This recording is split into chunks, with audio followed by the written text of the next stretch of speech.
Hi guys! Good evening to everyone. Now is February 4, 2026, Wednesday.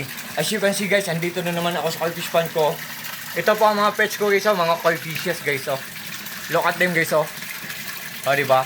Ang ganda-ganda nila guys, no? And guys, ito po ang koi fish pond ko guys. Maliit lang. Simple, small, butterball. Yan. Ito guys. Guys, dito talaga ako nagtatambay guys pag wala akong ginagawa guys. Yan. Hello po sa mga fish keepers dyan. Good evening and happy fish keeping. Guys, ito po ang mga koi fishes ko guys. Honestly, dito talaga ako nagtatambay guys pag wala akong ginagawa kasi believe me or not guys, maniwala kayo sa hindi. Ang mga koi fishes guys ay mga stress relievers po sila. What I mean po, gradually or dahan-dahan lang kinukuha ang mga stress natin. Nakakawala sila ng stress. At the same time, fortune din sila or lucky charm din sila. Nagbibigay din sila ng swerte sa atin guys. Ganyan sila kaganda guys. Di ba? Look at them guys, they're so very beautiful and wonderful guys. Nakakawala talaga sila ng stress guys. Kahit maliit lang tong pan ko guys, nakakaaliw talaga guys, nakakaaliw. Yan. Maliit lang ang pan ko guys, maraming mga maraming mga isda, maraming mga koi fishes kasi naniniwala din ako sa kasabihan guys na the more the better, the more the happier, the more the merrier. Ang ibig sabihin nun guys, kung mas marami, mas masaya. So kung mas maraming mga koi fishes ang lumalangoy dito sa pan ko, kahit maliit lang to, mas masayang tingnan at mas magandang tingnan, di ba? Am I right guys, di ba? Yan.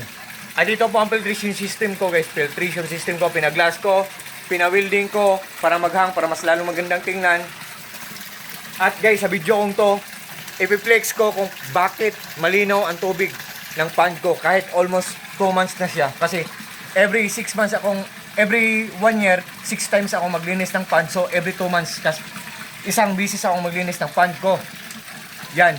Pero malapit na siyang 2 months guys, pero malinaw pa rin dahil guys, dito guys, sa mga UV lights ko. UV light ko na malaki at UV light ko na maliit. Yan.